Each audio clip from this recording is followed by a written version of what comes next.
Hello बहनों, कैसे हैं आप लोग। मेरे चंदा देहाती लोकगीत चैनल पर आप सभी का बहुत बहुत स्वागत है दोस्तों। तो आइए आप लोग सुनिए बहुत ही मनमोहक सोहर गीत।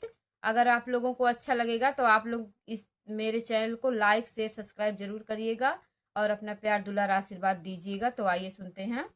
एक फूलवा फूलेला काशी, दूसर फूल बनारस, दूसर फूल बनारस हो। ललना तीसर फूल फूल मोरे आंगनवा, चौथा मोरे आचारे में हो।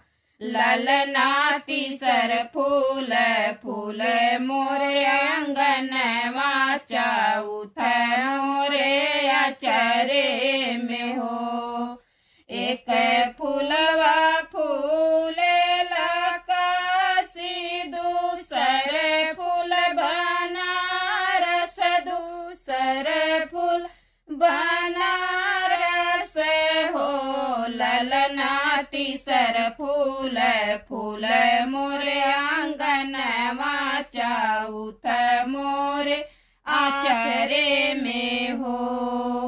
यह चारों फूलवा जे पवती त शिव के मानवती, त शिव के मानवती हो।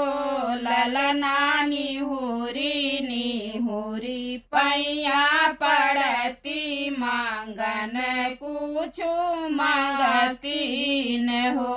ललना निहुरी निहुरी पैया पड़ती, मांगन कुछु मांगती न हो। दूधवत मांगती दोहनी भर, पुतवा कोखिए भर, पुतवा कोखिए भर हो। ललना मांगती मैं सिर कैसे नूरवा, जनम आही बाती ने हो। ललना मांगती मैं सिर कैसे नूरवा, जनम आही बाती ने हो। ललना मांगती मैं हाथे के कंगनवा, जनम आही बाती ने हो।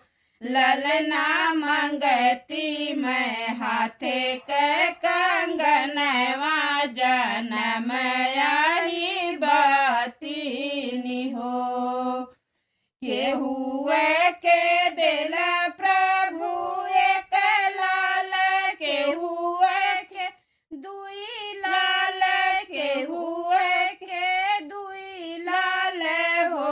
प्रभु हमारा के देहला तरसाई, तय कही लालन बीनु हो। प्रभु हमारा के देहला तरसाई, तय कही लालन बीनु हो।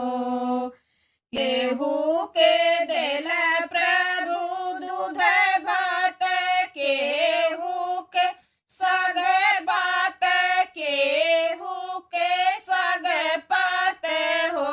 ललना केहू के राख उपवास, अपने कर्म गुने हो। ललना केहू के राख उपवास, अपने कर्म गुने हो। अमवा के फर है घाव दिया, तई मिली झपसी लगई, मिली झपसी लग हो। ललना बैरी जे भैली नीर फलवा, अपने कर्म से न हो।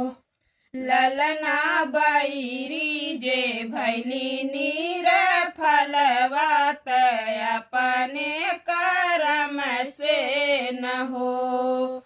एक फूलवा फूलेला काशी दूसर फूल बनारस, दूसर फूल बनारस हो। ललना तीसर फूल फूल मोरे अंगना, चौथ मोरे अचरे में हो। ललना तीसर फूल फूल मोरे अंगना, चौथ मोरे